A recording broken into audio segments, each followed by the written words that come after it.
my kitchen!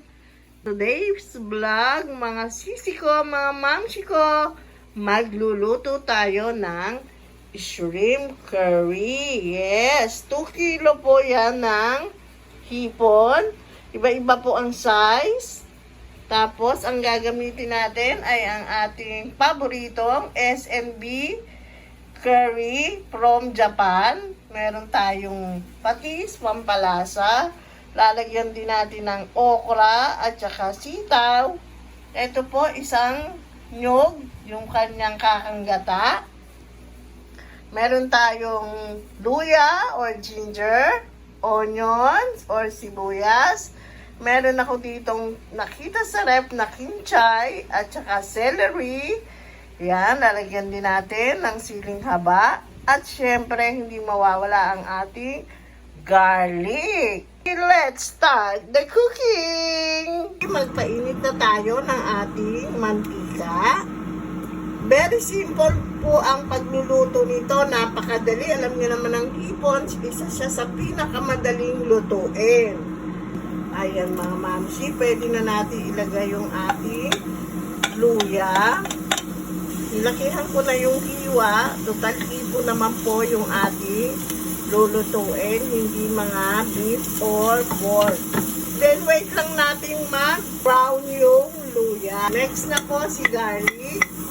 Naluto lang ng konti yung ating garlic. Ang next po ay ang ating curry powder.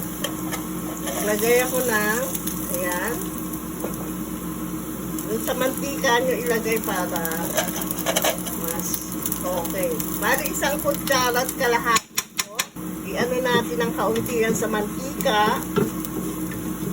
Haluin nyo lang po ng haluin para huwag masunog. Next ko na po yung ating onion. Next na yung onion. Pwede nyo na rin pong ilagay yung ating celery. Wala po sigurong 20 minutes or half an hour. Luto na po itong inyong shrimp curry. Ito yung ating isang taling okra at isang taling sitaw. Ilalagay ko na po siya. Kasi medyo matigas po ito. Kaya mauuna siya sa ating hipon. Pwede na natin lagyan ng salt. Ayan. Para may lasa-lasa na yung ating gulay. Wait nyo lang yan, mga 5 minutes. Then, lalagay na natin yung ating hipon. Next na natin yung ating hipon.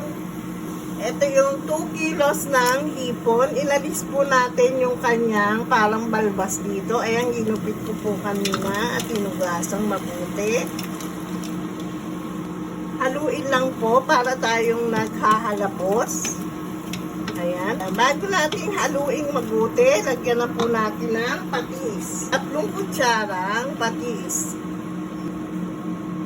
1, 2, 3. Haluin na natin. At ilakas nyo na po yung apoy. Pwede nyo itaas yung heat. Wow, ang bango at ang sarap. Sabay na pong maluluto yan yung ating hipon at ang ating gulay. Ayan. Medyo may nakikita na kayong namumula-mulang hipon habang hinahalo nyo. Ayan, may mga namumula ng hipon. Pwede na po natin ilagay yung ating coconut milk. Ito po yung ating kakanggata. Napapiga na natin sa palengke. Ilalagay na po natin lahat. Ayan. Lagay na natin lahat para mas masarap. Mas creamy, yummy. OMG, ang sarap nito. Parami na naman ang kain ko nito. So, to diet muna tayo for today's vlog. Ayan. Ayan, meron tayong siling haba. Ilagay na rin po natin. O di po ba napakabilis lutuin? I-wait lang natin. Hindi po ako naglagay ng tubig kasi minsan tutubig po yung ating hipon at gulay. Ayan, pwede nyo na pong ilagay sa mahinang apoy. Let it simmer and mga 10 more minutes. Then, balikan po natin. Ayan. Ito yung sinasabi ko sa inyo. Kahit hindi tayo maglagay ng tubig, magsasabaw po siya talaga. Ayan, o. Konti na lang.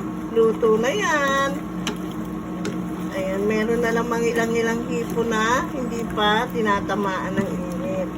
So, next time, try nyo na rin po ito. Napakasarap na shrimp curry. Yung curry powder naman po, kahit hindi tayo pareho lang ginamit, kung ano pong available sa market na pwede nyo gamitin, pwede naman po yun. Tamang-tama na rin po ang kanyang lasa, kaya ano pa aantayin? All you have to do is mag-ahin na. Tiyak, marami na naman tayong makakain kanin nito, mga mami ko. Sa lahat po ng nanood, thank you so much. At sa hindi pa, ayan, paki-like, subscribe po ang aking channel. Paki-follow na rin mga mamsi ko. Kita-kits po tayo next vlog. God bless po sa ating lahat. Let's do the eating, guys!